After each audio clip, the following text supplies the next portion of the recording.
मेरा first point यही है, मैं कैसे नीट 2025 को करेक्ट करूंगा।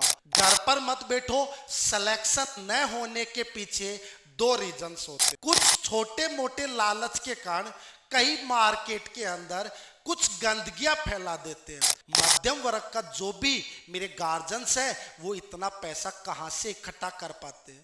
मेरे सभी प्यारे बच्चों, आपको मेरा नमस्कार। मैं फिजिक्स एजुकेटर जेके चौधरी आपके अपने YouTube चैनल फ्यूचर विल पर तहे दिल से स्वागत करता हूं। मेरे बच्चों, मैं शॉर्ट टाइम इंटरवल के लिए पहले मेरा इंट्रोडक्शन दे दूं। मेरा नाम है जेके चौधरी।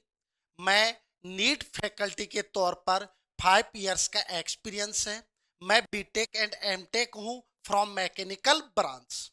मैं बच्चों आपके लिए फिजिक्स सब्जेक्ट के लिए एक ऐसा रोड मैप लेके आया हूं जो जीरो टू हीरो बनाता है। हाँ बच्चों, जिन जिन बच्चों के फिजिक्स में 50-50 मार्क्स आ रहे थे उन बच्चों के 150 प्लस 160 प्लस और सुनो 180 मार्क्स भी आपको दिलाए हैं, है ना। तो ऐसे खूब सारे बच्चे हैं जिनको जीरो लेवल से 1 to 1 बेसिक पॉइंट कंप्लीट करते हुए उसको नीट क्वालिफिकेशन या कहूं मैं एक गवर्नमेंट मेडिकल कॉलेज के अंदर उसका दाखिला करवाया है। और क्यों? क्योंकि हर बच्चा यही सोचता है कि मैं नीट करेक्ट नहीं कर पाऊंगा तो only and only physics subject के कारण नहीं कर पाऊंगा। कुछ बच्चे, कुछ गार्जियंस, कुछ टीचर्स ये कहते हैं कि फिजिक्स सब्जेक्ट हार्ड होता है इसलिए नीट में क्रैक या नीट सेलेक्ट करने में दिक्कत आती है। नहीं बच्चों, कहीं पर भी फिजिक्स सब्जेक्ट आपका हार्ड सब्जेक्ट नहीं है। बायोलॉजी सब्जेक्ट भी अपनी जगह अपनी इंपॉर्टेंस रखता है, फिजिक्स भी अपनी इंपॉर्टेंस रखता है एंड केमिस्ट्री भी अपनी जगह अपना इंपॉर्टेंस रखता है। बस तरीका अलग अलग है, सभी को पढ़ने का तरीका अलग अलग है। और उसी के लिए आपके इस YouTube चैनल के ऊपर एक ऐसा रोड मैप लेके आया हूं जो मेरे सभी प्यारे बच्चों को एक ऊंचाई पर पहुंचाने का काम करेगा, एक नीट क्रैक करने में आपकी हेल्प करेगा। यस बच्चों, यहां पर देखते रहना, एक एक पॉइंट को क्लियर करूंगा, एक एक पॉइंट को आपको समझना है। देखिए, सबसे फर्स्ट पॉइंट मेरा है how to crack NEET 2025। Yes बच्चों, मेरा फर्स्ट पॉइंट यही है, मैं कैसे नीट 2025 को करेक्ट करूंगा, है ना। तो मैं ये जो पॉइंट है ये मैं दोनों टाइप के स्टूडेंट्स के लिए लेकर आया हूं। घबराना मत। मैं फ्रेशर स्टूडेंट्स के लिए भी आया हूं तो मैं ड्रॉपर स्टूडेंट्स के लिए भी आया हूं। ड्रॉपर स्टूडेंट ऐसे सोच रहे हैं, सर हमारा सिलेक्शन तो नहीं हुआ, हमें तो गवर्नमेंट सीट नहीं मिली तो हम तो घर बैठ जाएं। नहीं बच्चों, घर पर मत बैठो। सिलेक्शन न होने के पीछे दो रीजंस होते हैं, या तो आपकी गलती है या कोचिंग या टीचर्स का कहीं ना कहीं गलती रहा होगा, है ना। ये आपको फैक्ट मानना पड़ेगा। यदि आपकी खुद की गलती है ना तो आप उस गलती को स्वीकार कीजिए, है ना। जहां जहां गलती है, अब आपको ये लगेगा सर हमें क्या पता हमारी गलती कहां पर है, मैं बताऊंगा और आप उन पॉइंट्स को ध्यान से सुनना। यदि उन पॉइंट्स को आपने फॉलो नहीं किया है तो पक्का आपकी गलती है, और यदि आपने फॉलो किया है तो इसका मतलब कहीं ना कहीं आपके गाइडेंस में कोई ना कोई कमजोरी रही है। पक्की बात है। हाँ, तो लेकिन ये आपको अच्छी तरह इस पूरे पार्ट को आपको सुनना है और समझना है, और एक एक पॉइंट को यदि फॉलो करोगे तो मैं आपको दावा कर रहा हूं कि 720 में से 650 प्लस मार्क्स लाना बहुत इजी है, एंड फिजिक्स में 170 180 मार्क्स लाना तो बहुत इजी वे में है। यस यस, स्टार्ट कर रहे हैं, ध्यान देना। मैं दोनों टाइप्स के स्टूडेंट्स के लिए आया हूं, फ्रेशर स्टूडेंट्स के लिए भी आया हूं जो अभी 12th पास आउट है, किसी स्कूल से पास आउट किया है, या कोई बच्चा नीट 2026 को टारगेट कर रहा है। उन सभी फ्रेशर बच्चों के लिए जो 12th पास आउट होके और डायरेक्ट टारगेट के अंदर नीट एग्जाम को फाइट करने के लिए आ रहे हैं, उन बच्चों के लिए भी आया हूं। और सेकंड उन ड्रॉपर स्टूडेंट्स के लिए भी लेकर आया हूं। क्या समझना सर, ड्रॉपर स्टूडेंट्स बिल्कुल भी कतई घबराने की जरूरत नहीं है। कुछ क्या होता है, कुछ छोटे मोटे लालच के कारण कई मार्केट के अंदर कुछ गंदगियां फैला देते हैं। गंदगियों का मतलब जैसे पेपर लीक होना, पेपर लीक की खबर आपने भी सुनी होगी। लेकिन इनके इन पॉइंटों की तरफ आप अपने माइंड को डाइवर्ट मत करो। आप माइंड को डाइवर्ट बिल्कुल मत करो। आप तो यही सोचो कुछ नहीं होगा, बस इतना ही बुलंद रखो अपने आप को कि नहीं, मुझे केवल एक सीट लेनी है, बाकी सीटों को कोई चुराए मुझे कोई मतलब नहीं है ना। तो ये नेगेटिव पॉइंट की तरफ आपको अट्रैक्ट नहीं होना है। देखो, मैं आपको कह रहा हूं, कुछ बच्चे ऐसे सोच रहे हैं सर मेरे 610 आ गए, 620 मार्क्स आ गए, सर मुझे मेडिकल सीट नहीं मिलेगी, मुझे 540 आ गए, मुझे 590 आ गए, सर मुझे गवर्नमेंट सीट नहीं मिलेगी। कोई बात नहीं, नहीं मिलेगी तो यहां पर आपका बिल्कुल भी कमी नहीं है। आपने बहुत अच्छा मेहनत किया होगा, बहुत अच्छा हार्डवर्क किया होगा। मैं महसूस करता हूं आपके दर्द को, सच्ची महसूस करता हूं। रियल में आपने बहुत ज्यादा हार्ड वर्क किया होगा। लेकिन कई बार मेरे बच्चों क्या होता है कि कुछ असामाजिक तत्वों की वजह से हमारे को थोड़ा सा नीचे की तरफ झुकना पड़ता है। और आपको नहीं बच्चों, आपके गार्जियंस को भी थोड़ा नीचे की ओर झुकना पड़ता है। क्यों क्यों झुकना पड़ता है? क्योंकि आपके पीछे वो बहुत ज्यादा इन्वेस्टमेंट करते हैं, बहुत ज्यादा खर्चा पे करते हैं। और सही बात है, मध्यम वर्ग का जो भी मेरे गार्जियंस है वो इतना पैसा कहां से इकट्ठा कर पाते हैं? नहीं कर पाते, कहीं से उधार लेके आते हैं। और वो प्रेशर मेरे बच्चों पर डलता है और बच्चे उस प्रेशर को इतना झेल नहीं पाते हैं। तो आप ज्यादा माइंड पर डिप्रेशन मत लीजिए। आप जो ड्रॉपर स्टूडेंट्स को मैं कह रहा हूं, आपने अच्छी तरह तैयारी की है। मैं खुद समझ रहा हूं बहुत अच्छा हार्डवर्क आपने किया है, कहीं डाउट नहीं है, आपने बहुत अच्छा हार्डवर्क किया है। बस आपको मेरे साथ जुड़कर इतना सा काम करना है, वन वन वन पॉइंट्स को आपको तैयार करते हुए आपको चलना है। ओके, एक एक क्वेश्चन को प्रैक्टिस करते हुए चलना है। ठीक है, तो मेरे कोई भी ड्रॉपर स्टूडेंट ऐसे माइंड में क्वेश्चन नहीं लाएगा कि मेरा क्या होगा। मैं आपको वादा कर रहा हूं आपका ही सिलेक्शन होगा। पिछली बार भी ऐसा ही हुआ था, 420 मार्क्स वाला, 350 वाला मार्क्स वाला, जब आज उनकी खबर सुन रहे हैं तो उनके मार्क्स कितने आ रहे हैं? 690 मार्क्स आ रहे हैं, 680 मार्क्स आ रहे हैं। लेकिन अभी रिजल्ट नहीं आया तो उसके बारे में इतनी बातें करना उचित नहीं है। लेकिन बच्चों के जो मैसेज आ रहे हैं उनके बेस पर मैं ये कह रहा हूं कि इतने इतने मार्क्स बच्चों के आ रहे हैं। या सुनो, तो इसका मतलब उन्होंने दोबारा कुछ कुछ हल्की फुल्की कमी छोड़ी थी, उन कमियों को दूर करके वहां पर उन्होंने नेक्स्ट ईयर के लिए अच्छा प्रिपरेशन किया। और अच्छा प्रिपरेशन करने के बाद उन्होंने ये सफलता पाई। ये मत सोचिए कि हंसी मजाक में सिलेक्शन, नहीं, उन्होंने रियल में मेहनत की है, दोबारा अच्छी तरीके से मेहनत की है। उन्होंने कहीं माइंड को डाइवर्ट नहीं किया कि पेपर लीक हो गया, वो हो गया, वो हो गया, वो चीटिंग, नहीं, कुछ नहीं, उसने कुछ भी नहीं सोचा। उन्होंने बस केवल यही सोचा मेरे को केवल एक सीट चाहिए मेरे बच्चों, और एक सीट के लिए मुझे क्या करना चाहिए, उन्होंने केवल ये सोचा है। और वो एक सीट पाने के लिए उन्होंने बहुत अच्छा प्रयास किया। और जब अच्छा प्रयास किया तो आज वो मैसेज सुनने में आ रहा है, देखने में आ रहा है कि वो कह रहे हैं सर 670 मार्क्स आ रहे हैं, 650 मार्क्स आ रहे हैं, 680 मार्क्स आ रहे हैं, 700 मार्क्स आ रहे हैं। तो बहुत अच्छा फील होता है। यस और नो? यस। तो मैं यहां पर दोनों स्टूडेंट्स के लिए यहां पर बातें रखूंगा। मैं फ्रेशर स्टूडेंट के लिए भी बातें रखूंगा एंड ड्रॉपर स्टूडेंट्स के लिए भी मेरे पॉइंट्स को आपके सामने रखूंगा। समझना, यहां पर सबसे पहले मैं किन की थॉट्स की बात कर रहा हूं बच्चों? फ्रेशर स्टूडेंट्स की थॉट्स की बात कर रहा हूं।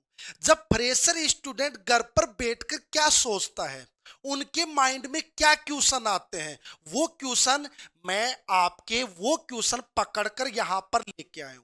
मैं हर बच्चे का जो भी सामाजिक, जो भी समाज के अंदर जो बच्चा नीट के लिए तैयार हो रहा है, उनके माइंड का एनालिसिस करके लाया हूं। ऐसे नहीं आया कि आगे ठीक है उठ के आ, नहीं, पूरा मैंने कंप्लीट एनालिसिस किया है। मैंने अलग अलग माइंड की थॉट को समझा है, और उनके बेस पर मैंने जब थॉट उनकी निकाली फ्रेशर स्टूडेंट्स की, तो वहां पर मेरे को जो फर्स्ट थॉट मिली वो आई, what should I do for NEET. क्या क्वेश्चन आया कि मैं नीट 2025 के लिए क्या कर सकता हूं।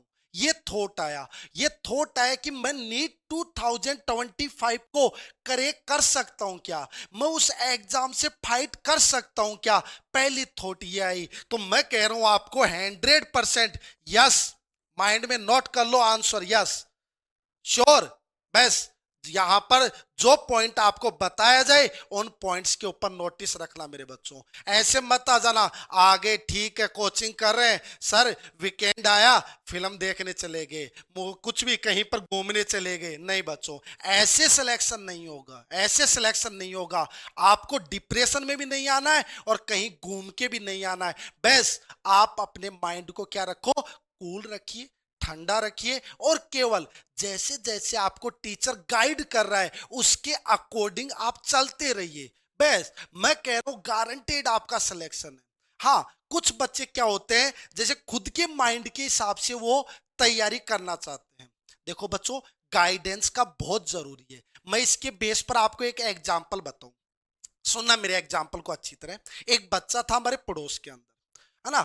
उस बच्चे को उसकी मम्मी ने कहा कि बच्चा, इसके अपने सड़क के ऊपर मकान के सामने एक अपने लैट्रिन का कुई है जिसको आप गटर कहते हो, उसका ढक्कन निकालना है बच्चों, है ना। कोई भी पॉइंट, या मैं ऐसे कह दूं कि कोई पानी का टंकी नल जा रहा है, वहां पर मुझे कनेक्शन ढूंढना है ना। कनेक्शन कहाँ है अपना, वो खोदना है बच्चों। वो मम्मी कह के उसको निकल गई। अब वो बच्चा सोचा यार यहीं पर होगा, यहीं पर होगा। वो पूरे पाइपलाइन को खोद रहा है, खोद रहा है, खोद रहा है, और खोदता खोदता मेरे बच्चों वो लगभग 5-6 फीट खोद दिया। और जो वहां कॉलोनी वाले थे वो उसको नोटिस कर रहे हैं कि यार देख, इनका बच्चा तो बहुत मेहनती है, बहुत ताकतवर है, देख कितना कहना मानता है, कितना ओबीडियंट बच्चा है, देखो पूरा काम कर रहा, वर्क कर रहा है, कनेक्शन ढूंढ रहा है, पानी के नल का कनेक्शन कहां पर है। लेकिन जब वो सोच रहा था कि मम्मी आएगी तो वो भी मेरे को शाबाशी देगी, तो मम्मी जैसे आई और उसको कहा कि बेटा क्या कर रहा है, कि मम्मी मैंने तो 5 फीट गड्ढा खोद दिया, अभी भी मेरे को तो वो कनेक्शन नहीं मिल रहा। तो वो बोलती यार नालायक बच्चा, मैं मेरे से ये तो पूछ लेता कि अपना कनेक्शन है कहाँ, तो वहां खोद लेता ताकि तेरे को सुविधा रहती। और जैसे वहां पर खोदा तो उसको फटाफट 2 फीट 1 फीट के ऊपर वो कनेक्शन मिल गया। तो आपको जब वो खड्डा खोद रहा था बच्चा, उसी टाइम पर मम्मी से गाइडेंस ले लेनी चाहिए थी कि मम्मी अपना कनेक्शन कहां पर है, इस दीवार से कितने डिस्टेंस पर है, वो उनको पूछ लेना चाहिए था। यदि वो गाइड हो जाता तो वो खड्डा इजी वे के अंदर उसको ढूंढ लेता। ये सुनो, इतना उसको हार्ड वर्क करने की जरूरत नहीं थी। तो उसी टाइप से आप भी हार्ड वर्क तो करते हो, बहुत ज्यादा करते हो, लेकिन बिना किसी गाइडेंस के जो मन में आया वही पढ़ लिया, आजा तू भी, आजा तू भी, ऐसे नहीं भैया, ऐसे नहीं, जो मन में आया नहीं, एक गाइडेंस के तौर पर पढ़िए। क्या पढ़ना है, क्या अपने सिलेबस के अंदर जुड़ा हुआ है, किसको किस हिसाब से क्लियर करें, क्वेश्चन को सोल्व करने का तरीका क्या है, क्वेश्चन को रीड करने का तरीका क्या है, अभी उनका मैं एक्सप्लेन करूंगा। तो गाइडेंस जरूरी है मेरे बच्चों। तो सबसे पहले बच्चा यही सोचता है कि मैं नीट 2025 को करेक्ट कर पाऊंगा। तो मैं श्योर कह रहा हूं, जो बच्चा माइंड में ये सोच के आएगा तो 100% वो नीट को करेक्ट कर सकता है, कहीं घबराने की जरूरत नहीं है ना। तो आप विश्वास कीजिए, मेरे हर पॉइंट पर विश्वास कीजिए, मैं आपको चैलेंज कर रहा हूं इसके लिए कि मैं आपको ये जवाब आपके मुंह से यस बुलवाऊं। Okay, yes. सेकंड थॉट क्या आई उन बच्चों की, what should I avoid right now for NEET 2025। मैं क्या अवॉइड कर रहा हूं इस एग्जाम को करेक्ट करने के लिए, मैं क्या क्या मुझे अवॉइड करना होगा, क्या क्या मुझे अवॉइड करना होगा। तो आपको मेरे बच्चों वो सभी बदमाशियां जो 12th क्लास के अंदर आपने जो भी बदमाशियां, जो भी आपने हंसी मजाक, जो भी आपने गलतियां की थी, उन सभी को अवॉइड करके आपको एक अच्छे रास्ते की तरफ जाना है। बच्चों ये एक बोर्ड का एग्जाम नहीं है मेरे बच्चों, बोर्ड का एग्जाम नहीं है। बोर्ड के एग्जाम में ठीक है लास्ट के मंथ, 2 मंथ, 3 मंथ के अंदर अच्छा पढ़ाई कर लिया, ठीक अच्छा परसेंटेज लिया है, नहीं बच्चों।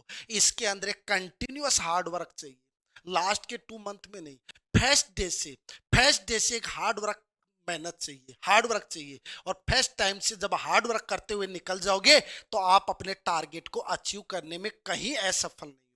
तो आप अपने नेगेटिव जो थॉट्स है उनको अपने माइंड से अवॉइड कर दो। नेगेटिव थॉट्स जैसे अवॉइड हो जाएंगे उसके बाद में आप अपनी पॉजिटिव एनर्जी के साथ आइए और आपका श्योर सिलेक्शन होगा, श्योर आप अपनी सफलता की ओर पहुंचोगे। यस और नो? यस। अब ध्यान दो, अब कहा सर ड्रॉपर स्टूडेंट के थॉट्स क्या आ रहे हैं, तो उनका जो फर्स्ट थॉट आ रहा है वो आ रहा है, did I miss NEET because of my mistake. पहला थॉट उनके ये आ रहा है और आना भी चाहिए, क्या कि मैंने जो नीट क्रैक नहीं कर पाया, जहां नीट में मैं रिजेक्ट हो गया, तो क्या मैं मेरी गलतियों की वजह से रह गया क्या? पहला क्वेश्चन। और आना भी चाहिए कि मैं फेल क्यों हुआ, मैं नीट से रिजेक्ट क्यों हुआ, ये पहला क्वेश्चन बच्चों के माइंड में और आना भी चाहिए। उसके लिए आप एक पेपर लीजिए, पेन लीजिए और वहां पर राइट करना। मैं भी बताऊंगा ये क्या कमियां की थी कि आपने, यदि ये की थी तो इनको सुधार लेना। मैं भी बताऊंगा आपको वो कमियां, लेकिन पेपर पेन लेकर बैठ जाओ। यदि ये कमियां की हैं तो फिर तो आप अपनी गलती को स्वीकार कर लेना कि सर हमारी गलती थी, है ना।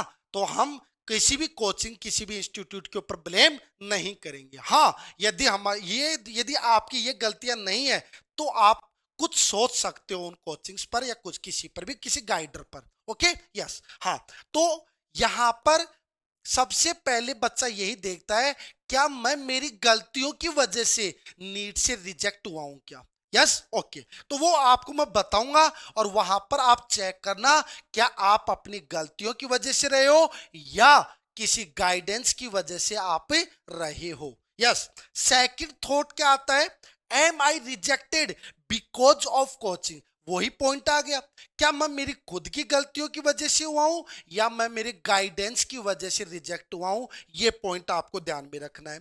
थॉट नंबर थर्ड क्या आती है, what should I avoid right now for NEET 2025। और यदि ये दोनों गलतियां आपने की है, या तो ये गलती की होगी या फिर ये गलती की होगी, यदि आपको जैसे ही मैं आपको गलतियां नोटिस करवा दूं उसके बाद में आप अपने माइंड में सेटअप कर लेना कि मैं इस गलती के कारण रहा हूं। मेरे को मत बताना, आप खुद महसूस कर लेना कि मैं इस गलती के कारण रहा हूं या इस गलती के कारण रहा हूं।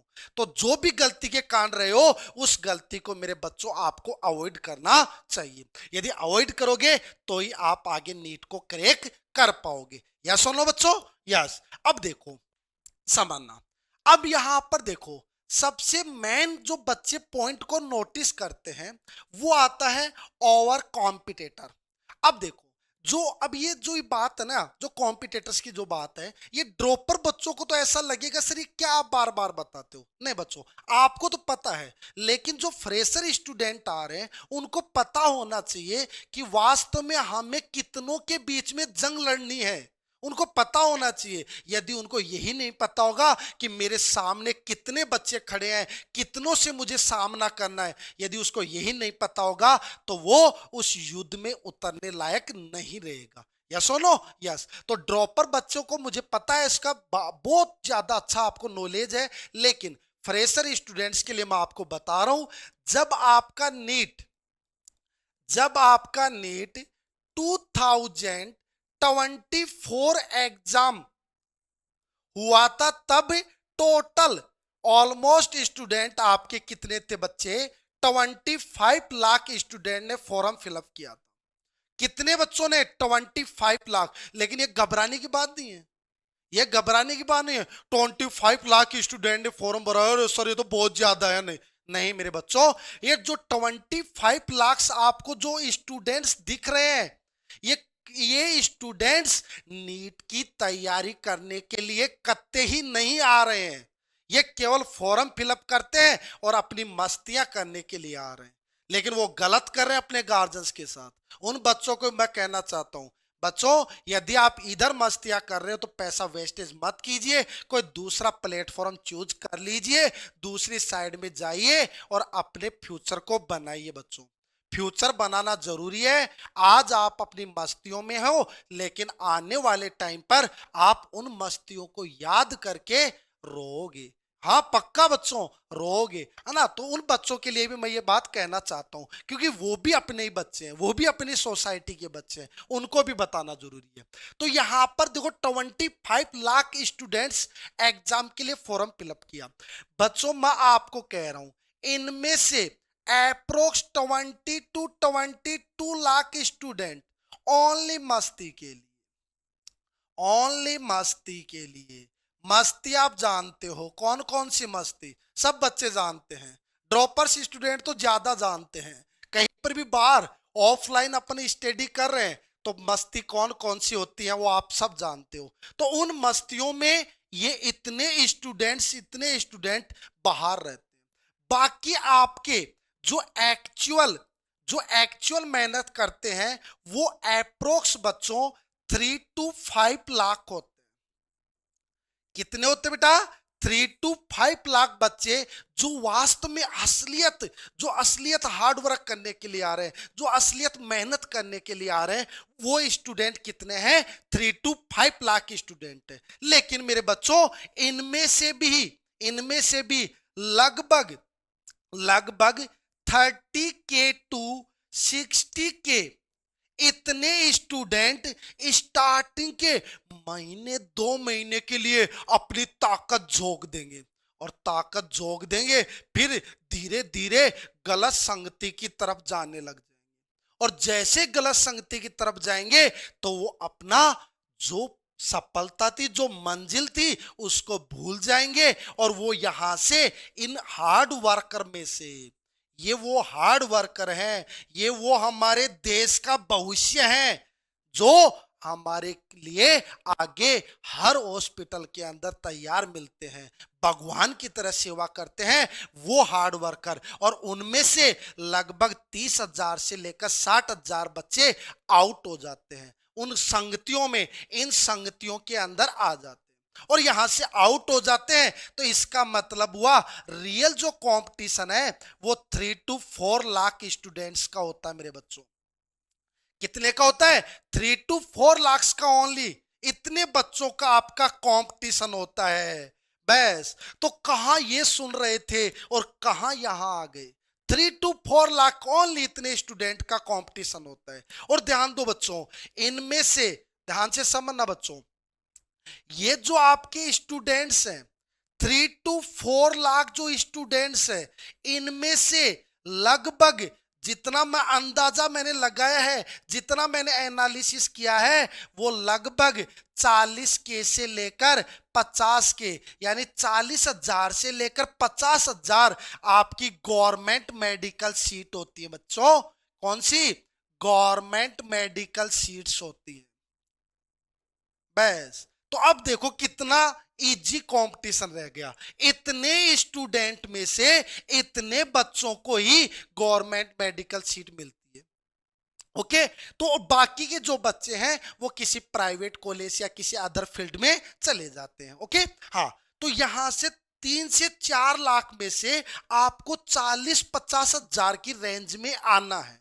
लेकिन आप ये मत सोचो मुझे 40-50 हजार की रेंज में आना है, नहीं, मुझे तो वो फर्स्ट रैंक चाहिए, मुझे उस फर्स्ट रैंक में आना, बस ये सोच के आओ, फर्स्ट रैंक में आना है। ओके, तो आपका कंपटीशन बहुत कम है, ज्यादा नहीं है, कहीं घबराने की जरूरत नहीं है।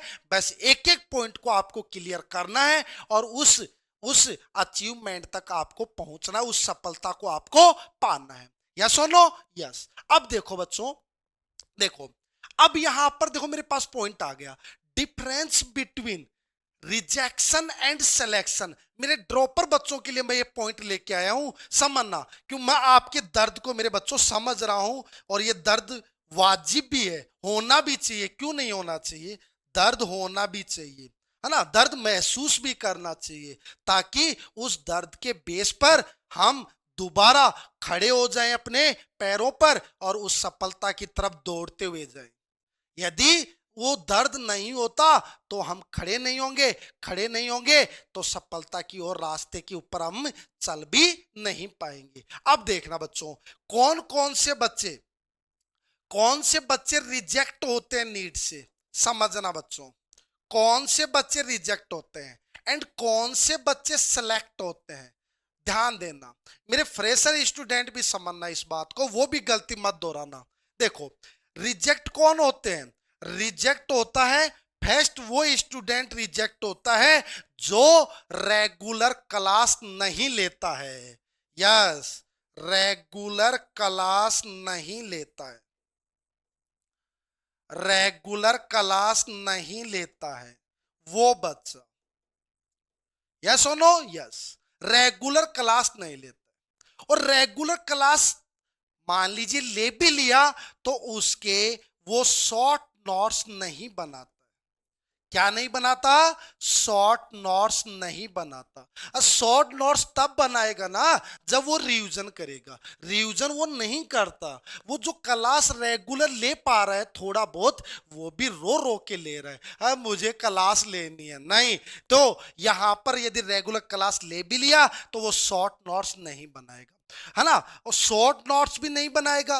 और यदि वो रिवीजन नहीं करेगा, वो रेगुलर क्लास अपने अच्छे पॉजिटिव एनर्जी के साथ नहीं लेगा, तो वो न्यूमेरिकल प्रॉब्लम को भी सॉल्व नहीं करेगा। जो क्लास में न्यूमेरिकल प्रॉब्लम करवाई जा रही है उनको भी अच्छी तरह सॉल्व नहीं करेगा, है ना। सेकंड पॉइंट कौन सा आता है? फर्स्ट पॉइंट आ गया कि वो रेगुलर क्लास नहीं ले भी ले तो वो शॉर्ट नोट्स न बनाए, या जो भी क्लास में न्यूमेरिकल प्रॉब्लम्स की जा रही हैं उनको वो सही तरीके से न समझे, वो आपको दी गई डीपीपी को सोल्व न करे। जो भी आपको टॉपिक वाइज डीपीपी आपको दी जा रही है उसको सोल्व न करे। डीपीपी सोल्व नहीं करेगा तो क्या वो टेस्ट को ईमानदारी से दे पाएगा? क्या नहीं। ईमानदारी से देना क्या, वो टेस्ट को अटेंड ही नहीं करेगा, श्योर नहीं करेगा, पक्का। क्यों? उसको अपने ऊपर कॉन्फिडेंस नहीं, वो सोचेगा मुझे कुछ आता ही नहीं तो मैं क्यों टेस्ट दूं, वो सोचेगा ये बात। टेस्ट नहीं देगा, टेस्ट नहीं देगा तो उसकी जो सब्जेक्ट आपके फिजिक्स हो, केमिस्ट्री हो, बायोलॉजी हो, उन सभी सब्जेक्ट से उसकी रुचि हट जाएगी। क्या हट जाएगी बच्चों? रुचि हट जाएगी। क्या हट जाएगी? रुचि हट जाएगी। वो दूर होता जाएगा सब्जेक्टों से, और दूर होता जाएगा तो वो एक गलत हैबिट को चूज करने की कोशिश करेगा। ओके, हाँ, ये आपका वो काम करेगा। और मैं आपको बताऊं, और मैं आपको बताऊं और क्या करेगा, वो टेस्ट नहीं दे पाएगा। टेस्ट नहीं दे पाएगा तो पक्का वो आपका बैकलॉग होगा, होगा, पक्का, हाँ, यस और नो? यस। वो धीरे धीरे क्लासों को क्या करता जाएगा? छोड़ता जाएगा। क्लासों को छोड़ता जाएगा तो श्योर आपको पता है क्या होगा, समझिएगा। फिर वो आपने जो डाउट्स हैं उन डाउट्स को क्लियर नहीं करेगा। भैया जब न्यूमेरिकल प्रॉब्लम ही नहीं समझ रहा तो वो डाउट्स क्लियर करेगा? क्या नहीं।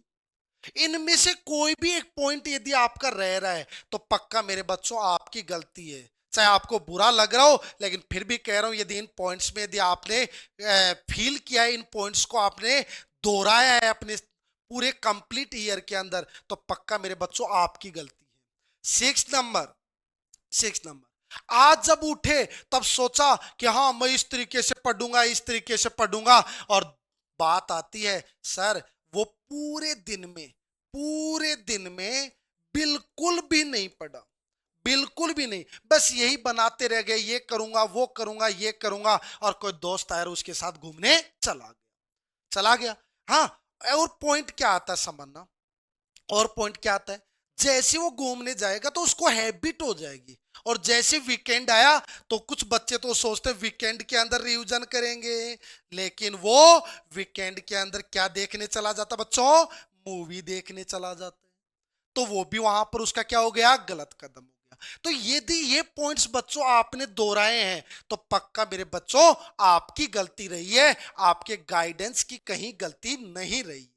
हाँ, अब जो यदि मैं सिलेक्शन वालों बच्चों की बात करूं, सेलेक्ट वाले बच्चों की बात करूं, जैसे उसको सेलेक्ट जो बच्चा है वो पक्का रेगुलर क्लास लेगा, सही बात है, रेगुलर क्लास लेगा, श्योर, कोई कहीं दिक्कत नहीं है।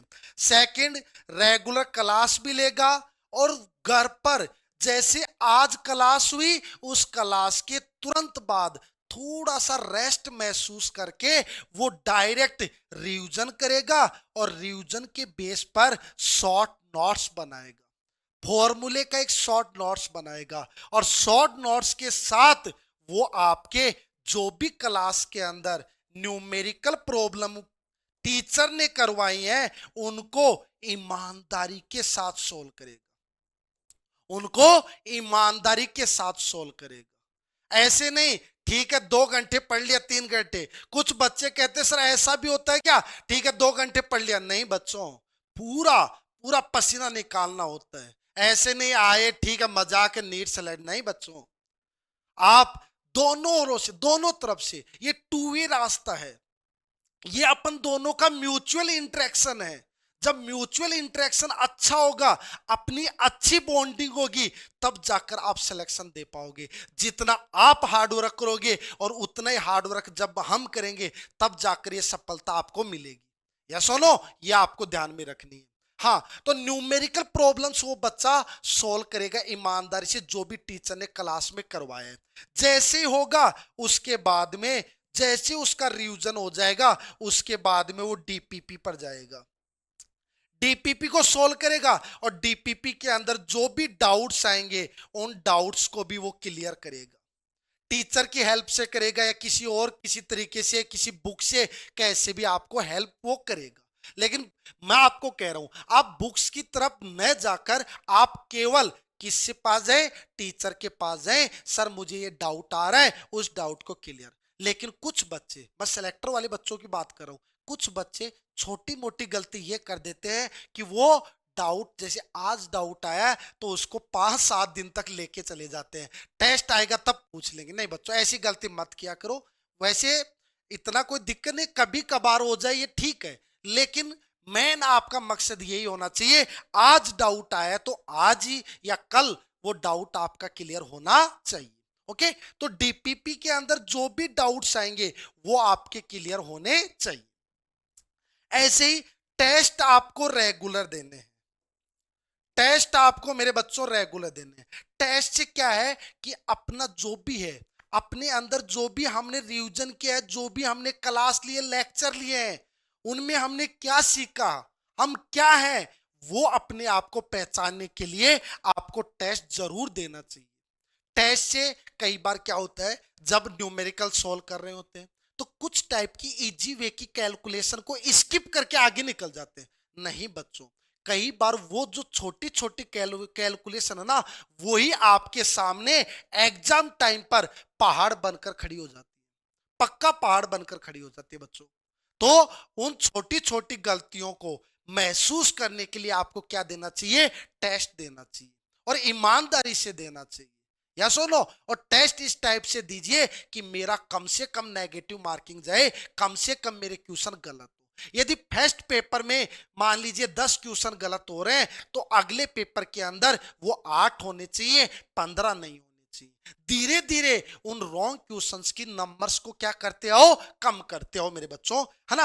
अब ऐसे ही टेस्ट आप जब अच्छी तरह अच्छी रुचि से आप कर लोगे, फिर आप जितना ज्यादा टेस्ट कंडक्ट करोगे उतने ही आपके सब्जेक्ट आपको अपनी ओर क्या करेंगे बच्चों, अट्रैक्ट करेंगे। सही बात है, क्या करेंगे, अट्रैक्ट, आपको सब्जेक्ट अच्छे लगने लग जाएंगे, पक्का अच्छे लगने लग जाएंगे। देखना आप, आपकी रुचि बढ़ जाएगी, मैं ये भी तैयार कर लूं, मैं ये भी तैयार कर लूं, आपको पक्का।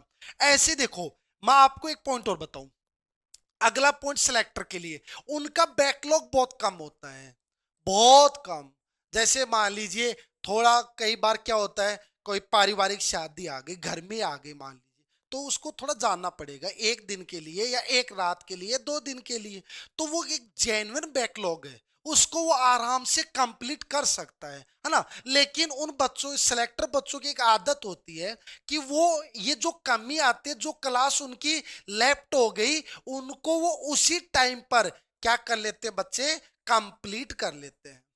उसी टाइम पर, उसी टाइम पर कंप्लीट कर लेते हैं मेरे बच्चों, उसी टाइम पर, ये थोड़ा ध्यान रखना है ना। उसी टाइम पीरियड के अंदर जैसे उन टॉपिक्स का टेस्ट होता है ना, उससे पहले पहले उन टॉपिक्स को क्या कर लेते हैं बच्चों, कंप्लीट कर लेते हैं। नेक्स्ट, जैसे मैं कहूं, वो डाउट्स अपने आप क्या होते जाएंगे, क्लियर होते जाएंगे। मैंने ये बात बता दी आपको। फिर पूरे दिन, पूरे दिन उनका, उन बच्चों का तो, रिजेक्टर बच्चों का तो कहा मस्तियों के अंदर पूरा दिन व्यस्त हो रहा था, यहां पर आपका पूरा दिन केवल और केवल आपकी पढ़ाई की तरफ, अपनी उस मंजिल की तरफ आपका ध्यान रहेगा, है ना। हाँ, लास्ट में जो वीकेंड होता है, जो मूवी देखने जा रहे हैं वो नहीं, जो सेलेक्टर बच्चे होते हैं वो वीकेंड पर अपने रिवीजन को अच्छी तरह तैयार करते हैं। जो जो न्यूमेरिकल्स, कई बार क्या होता है बच्चों, डीपीपी सोल्व कर रहे हैं तो कुछ न्यूमेरिकल्स हमारे डाउट आए, टीचर से क्लियर किए, आपको ऐसा लगा कि हाँ ये अच्छा न्यूमेरिकल है, तो वो उनको क्या कर लेते हैं, ऐसा निशान लगा लेते हैं, टिक लगा लेते हैं। टिक लगाने के बाद जैसे वीकेंड आया या फिर आगे कम से कम 4-5 चैप्टर्स को मिलाकर जो आपका पेपर अटेंड करोगे, तो वहां पर उन क्वेश्चन को फटाफट उन डीपीपी में देके आप उनको क्या कर सकते हो, दोबारा रिवाइज कर सकते हो, है ना। तो उनके लिए, वो आपके लिए वीकेंड का टाइम अच्छा रहता है ना। ये आपको मेरे बच्चों ध्यान में रखना है। अब समझना, अब क्वेश्चन मेरे पास ये आता है, सर टाइम टेबल का इंपॉर्टेंस क्या है, क्यों बनाया जाता है टाइम टेबल। टाइम टेबल के नाम से पता चल रहा है, सर एक ऐसा टाइम सेट कीजिए जिससे आपको पढ़ने, सोने, अपने दिनचर्या करने में आराम से टाइम मिल सके। तो देखो, कुछ बच्चे आते हैं कि सर कितना सोना चाहिए, क्या करना चाहिए। मेरे बच्चों, आपको मैं सबसे फर्स्ट पॉइंट ये कहूंगा, आपकी जो नींद है वो आपकी रियल में फुल होनी चाहिए। नींद यदि आपकी बाकी रह जाती है तो आप पढ़ाई की तरफ अट्रैक्ट नहीं हो पाओगे, आपके हेडेक प्रॉब्लम होने लग जाएगी, तो आपको ऐसी समस्या की तरफ नहीं जाना है। नींद आपको कम से कम, मैं आपको कहूं, 6 to 7 आवर्स का लेना ही चाहिए। इतना नींद आपको कंप्लीट करना ही करना चाहिए। यदि कोई बच्चा, कुछ बच्चे ऐसे भी होते हैं जिनको दोपहर में नींद लेने का, है ना, दिन में नींद लेने का ऐसा ठीक लगता है, तो वो यहां पर 1 आवर कंप्लीट करके, 1 आवर कंप्लीट करके 1 आवर यहां पर ऐड कर दो। कब, दिन में ऐड कर दो, दिन में ऐड कर दो, है ना, 1 आवर। लेकिन देखो, अभी जो नीट का एग्जाम लगा वो दोपहर में कंडक्ट हुआ आपका, तो ऐसे पहली बात तो दोपहर में नहीं लेकिन एग्जाम टाइम पर मैं बच्चों को कहता था भी कि एग्जाम टाइम से 1 मंथ पहले वो अपनी दोपहर वाली हैबिट को धीरे धीरे धीरे धीरे छोड़ते जाना, ताकि आपको ये दिक्कत एग्जाम टाइम पर महसूस न करनी पड़े। ओके, पहली बात तो मैं सबसे इंपॉर्टेंट पॉइंट तो ये नोटिस आपको करवा दिया। अब 2 पॉइंट होते हैं। पहला पॉइंट होते हैं, कुछ बच्चे अपना फिक्स एकदम शॉर्ट टाइम टेबल स्टार्टिंग में, क्यों, स्टार्टिंग में जोश रहता है, स्टार्टिंग में टाइम टेबल बना लेंगे। स्टार्टिंग में क्या बना लेंगे, 6 बजे, 6 AM टू 8 AM तक फिजिक्स करेंगे, इतने बजे से इतने बजे तक क्लास अटेंड करेंगे, इसके बाद में रेस्ट करेंगे, इसके बाद में सोएंगे, इसके बाद में 8 से 9 फिजिक्स तैयार करेंगे, इसके बाद 9 से 10 केमिस्ट्री तैयार करेंगे, 10 से 11 बायोलॉजी तैयार करेंगे, और वो फिक्स कर लेते, राजी हो जाते, हाँ अच्छा कर लिया। लेकिन बच्चों, ये टाइम टेबल कत्ते ही अप्लाई नहीं होता, चाहे कितना भी हार्ड वर्कर बच्चा हो, कभी भी ये टाइम टेबल वो अप्लाई नहीं कर पाता। क्यों, वो एक बाउंडेशन हो जाता है। देखो, नया सूरज, नई उम्र लेकर आता है मेरे बच्चों, नई सूरज की किरणें नई पॉजिटिव एनर्जी लेकर आता है। तो कभी भी हम डेली टू डेली नई ऊर्जा के साथ नहीं हो सकते हैं। पारिवारिक है, हम सामाजिक है, तो हमारे घर में कहीं खुशियां तो कहीं कई बार दुख का टाइम भी आता है। कई बार गार्जियंस के साथ भी हमको रहना पड़ता है, तो कई बार ऐसा दुख का घड़ी आता है, वहां पर ये टाइम टेबल आपका सूट नहीं होता है। लेकिन मेरे इस साल जो भी प्यारे बच्चे आ रहे हैं, भगवान करे उनको कहीं पर भी दुख की घड़ी का सामना न देखना पड़े। ओके, हाँ। लेकिन बच्चों आप अपना ये फिक्स टाइम टेबल तो देखो मत रखो, मत रखना, लेकिन मैं आपको कह रहा हूं ध्यान देना, मैं आपको कह रहा हूं एक आप डेली टाइम टेबल बनाओ, डेली टाइम टेबल बनाओ। हाँ, पक्का डेली टाइम टेबल बनाओ, है ना। अब सर कब बनाए? तो जब आप नाइट के अंदर सो रहे हो, नाइट में सो रहे हो, है ना, सो रहे हो, नींद नहीं आई है ना, सो तो रहे हो लेकिन नींद नहीं आ रही है, सपने आ रहे हैं, अच्छे या बुरे वो आपकी मर्जी है, नींद नहीं आ रही है, तब मेरे बच्चों आपको क्या सोचना है? आपको सोचना है जब मैं सुबह उठूंगा तो फिजिक्स के इस चैप्टर का अच्छी तरह रिवीजन करूंगा, रिवीजन करके इसकी डीपीपी को सोल्व करूंगा, डीपीपी सोल्व करके इसके शॉर्ट नोट्स में बनाऊंगा। फिक्स कर लिया, है ना। और साथ में फिर मैं क्या करूंगा, खाना खुना खा के और फिर मैं क्या करूंगा, क्लास क्लूस लेके फ्री होकर फिर मैं क्या करूंगा, बायोलॉजी बायोलॉजी की जो भी मेरे क्लास नोट्स हैं, क्लास नोट्स को मैं रीड करूंगा। क्या करूंगा? रीड करूंगा, है ना। क्लास नोट्स को रीड करूंगा, हर कंसेप्ट को मैं समझूंगा। मैं एनसीईआरटी जो मेरे टीचर, वो देखो मैं मेरी बता रहा हूं और मैं मेरे पूरे टीम की बता रहा हूं। हम क्या करते हैं, हम only and only NCERT based notes के ऊपर चलते हैं। ऐसे नोट्स बनाते हैं जिससे बच्चे को कहीं पर भी ऐसा सामना न करना पड़े कि कहीं क्वेश्चन उसको गलत महसूस करना पड़े। अभी एक आया था क्वेश्चन, वो एनसीईआरटी के पुराने वाले प्रिंट के अंदर तो वो लाइन अलग थी और नए प्रिंट के अंदर नई लाइन डाल दी। तो हम तो एनसीईआरटी का एनालिसिस कर रहे थे, और एनालिसिस कर रहे तो हमें पता था, हमने बच्चों को कहा कि बच्चों देखो नए प्रिंट के अंदर ये ऐड हुआ है, तो ये आपको ध्यान में रखना है ना। तो नया प्रिंट का आपको ध्यान में रखना है। लेकिन हम जो क्लास नोट्स बनवाते हैं वो एनसीईआरटी बेस्ड बनाते हैं, कहीं पर भी आपको घबराने की जरूरत नहीं है ना। फिर कहा, फिर सर फिर मैं केमिस्ट्री में आज क्या करूंगा, केमिस्ट्री में केवल मैं रिवीजन तो कर लिया था, मैं आज डीपीपी सोल्व करूंगा, है ना। ये आप रात को सो के फिर देखो सुबह उठोगे तो आपके पास एक पॉजिटिव एनर्जी आएगी। थोड़ा सा सूरज के सामने गए, अच्छी एनर्जी ली और थोड़ा सा अपने आप को मजबूत बनाया और फिर आप अपने काम में लग गए, काम अपना कंप्लीट हुआ, फिर आपको दिल से खुशी होगी, हाँ वास्तव में मजा आ गया। फिर वापस आप उसी वर्क को कल परसों के लिए फिर वापस प्रीवियस नाइट के अंदर आप दोबारा प्लान बनाओगे, दोबारा उसको तैयार करते जाओगे। इस प्रकार डेली टू डेली आप लास्ट टाइम तक पहुंच जाओगे, लास्ट टाइम तक पहुंच जाओगे बच्चों, है ना। तो इस प्रकार से आपको अपना टाइम टेबल तैयार करना है। ओके बच्चों, है ना। तो ये आपको जरूर ध्यान में रखना है। अब हमारे लायक अपना पॉइंट आ गया, है ना। अभी तक तो मैं ऑल और नीट के लिए बातें कर रहा था। अब बच्चे कहते हैं सर नीट यदि क्रैक करनी है तो फिजिक्स फिजिक्स फिजिक्स, ये सब बेटा फोबिया है, मत आओ इन चक्कर में। कहीं पर भी फिजिक्स हार्ड सब्जेक्ट नहीं है। हर सब्जेक्ट अपने अपने जगह अपनी अपनी इंपॉर्टेंस रखते हैं। फिजिक्स भी अपनी जगह इंपॉर्टेंस रखता है, बायोलॉजी भी अपनी जगह इंपॉर्टेंस रखता है, केमिस्ट्री भी अपनी जगह इंपॉर्टेंस रखता है। कहीं पर भी फिजिक्स हार्ड नहीं है। हाँ, हर सब्जेक्ट को एक पढ़ने का वे अलग अलग होता है, तरीका अलग अलग होता है, वो आपको टीचर्स बताते हैं। मेरे फिजिक्स को कैसे तैयार करना है वो मैं आपको बताऊंगा। मेरा देखो पॉइंट यही है, फिजिक्स का डर माइंड से कैसे दूर करें, कैसे माइंड से निकालें। ये जो फोबिया हमारे माइंड में सेट हो रहा है, इसको हम कैसे बाहर निकालें, वो उसके लिए मैं आपको बता रहा हूं। सबसे पहला पॉइंट मैं यही कहता हूं बच्चे कि अपना ईमानदारी, देखो मैं बार बार कहता हूं, सबसे मेन पॉइंट, कहीं कुछ नहीं, कोई गॉड नहीं, कोई टीचर्स नहीं, सबसे पहला काम होता है आपकी ईमानदारी बच्चों। यदि आप अपने मंजिल के लिए, अपनी मंजिल को सेलेक्ट करने के लिए आप यदि खुद ईमानदार नहीं हो तो कतई सिलेक्शन नहीं होगा। मत सोचना, मत सोचना, मैं कह रहा हूं।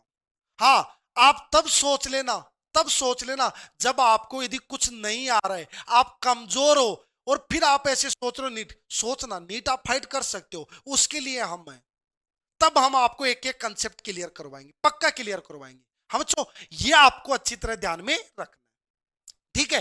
अब समझना मेरे बच्चों, तो सबसे पहले आप अपनी ईमानदारी से कूल तरीके से बैठ जाओ अपने कमरे में और अपना लेक्चर स्टार्ट कर लो। और कूल तरीके से सबसे पहले जो भी टीचर, मैं ही हूं फिजिक्स का, तो मैं जैसे आपको थ्योरी क्लासरूम में जो कंप्लीट करवा रहा हूं उसको अच्छी तरीके से समझिए, अच्छी तरीके से समझिए, एक एक पॉइंट को समझिए। और जब आप बहुत अच्छी तरीके से समझोगे ना, तब जाकर मेरे बच्चों वो क्लास आपको केवल 80% आपको समझ में आएगी।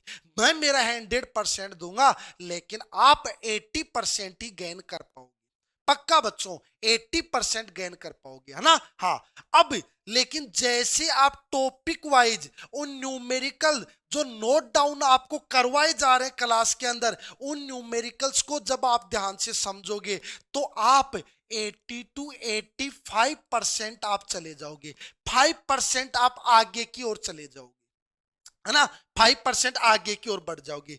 फिर जैसे आप शॉर्ट नोट्स रिवीजन करते वक्त बनाओगे, make short notes during revision of complete notes in evening और मॉर्निंग। यदि आप लेक्चर इवनिंग में ले रहे हो तो मॉर्निंग में रिवीजन, मॉर्निंग में ले रहे हो तो इवनिंग में रिवीजन, ये आपके ऊपर डिपेंड करता है। तो जब आप रिवीजन कर रहे हो उस टाइम के ऊपर, जब आप ईमानदारी के साथ शॉर्ट नोट्स बना रहे हो, तब जाकर आपका ये 98% पहुंच जाता है। कितना पहुंच जाता है? 98 95% पहुंच जाता है। अभी भी मेरे बच्चों 2-5% कमी रह जाती है। वो कमी कब दूर होगी?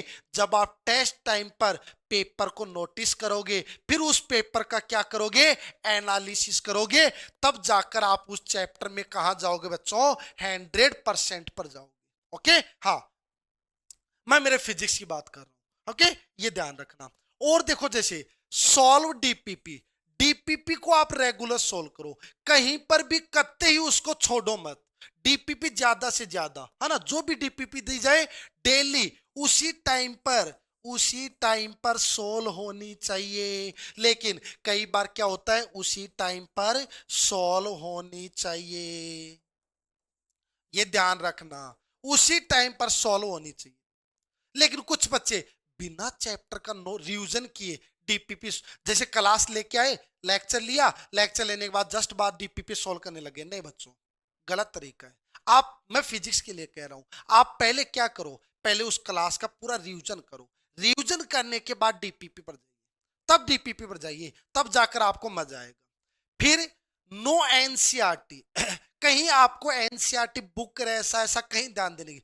अब देखो, अब आप कहोगे सर एनसीईआरटी को आप ऐसे क्यों? अरे भैया, मैंने अभी आपको पहले कह दिया कि हमारे जो भी क्लास नोट्स है वो किस पर बेस्ड है? एनसीईआरटी नोट्स पर बेस्ड है, कहीं आपको घबराने की जरूरत नहीं है। आर बेस्ड ऑन एनसीईआरटी, मैंने ये पॉइंट नोटिस कर दिया। Okay, yes. Before test preparation, लिख लिख के, लिख लिख के रिवीजन करो, लिख लिख के मेरा एक एक फॉर्मूला राइट करो। और फॉर्मूला इस टाइप से राइट करो, जैसे मैं आपको बताऊं, मान लीजिए आपका फॉर्मूला है E इक्वल टू के क्यू अपॉन आर स्क्वायर। तो मेरे जो बच्चे हैं ना, वो इस फॉर्मूले को तो अच्छी तरह रट लेते हैं, याद कर लेते हैं, ये अच्छी तरह है। हाँ, पॉइंट चार्ज के कारण इलेक्ट्रिक फील्ड का फॉर्मूला के क्यू अपॉन आर स्क्वायर होता है, अच्छी तरह उसको रट लेते हैं। लेकिन वहां पर ये नहीं समझते सर इस आर का मतलब क्या है, ये आर कौन सी डिस्टेंस है। तो वहां पर समझना चाहिए R is distance between charge and point, ये आपको पता होना चाहिए, है ना। तब जाकर तो फॉर्मूले को याद करो, लेकिन उसको कंसेप्चुअल याद करो मेरे बच्चों, कंसेप्चुअल समझ के याद करो, उसके एक एक पॉइंट को समझो, ये क्या है, ये क्या है, ये क्या है। यहां समझो ये ई आर स्क्वायर के इनवर्सली प्रोपोर्शनल है, ये ई क्यू के डायरेक्टली प्रोपोर्शनल है। सर ई आर स्क्वायर के इनवर्सली प्रोपोर्शनल है तो ई एंड आर के बीच में कैसा कर्व बनेगा। हर फॉर्मूले की जड़ तक चले जाओ, हर जड़ तक, नीचे फाउंडेशन तक चले जाओ, फिर उस फॉर्मूले को याद करो, तब जाकर आपका रिवीजन कंप्लीट होता है मेरे बच्चों। ये आपको अच्छी तरह इन पॉइंट्स को नोटिस रखना है ना। और यदि आपको कुछ मेरे दो बायोलॉजी के बच्चे हैं, उनको क्या रहता है ना, जो भी देखो मैथ वाले बच्चे तो उधर चले जाते हैं, उनको तो मैथ का अच्छा वो रहता है, लेकिन नीट में तो बायोलॉजी वाले स्टूडेंट्स हैं, उनको थोड़ा कैलकुलेशन का डर लगता है। मेरे बच्चों कैलकुलेशन से जितना दूर भगोगे ना, उतने कैलकुलेशन आपको रिपल करेगी, दूर भगाएगी, रिपल करेगी।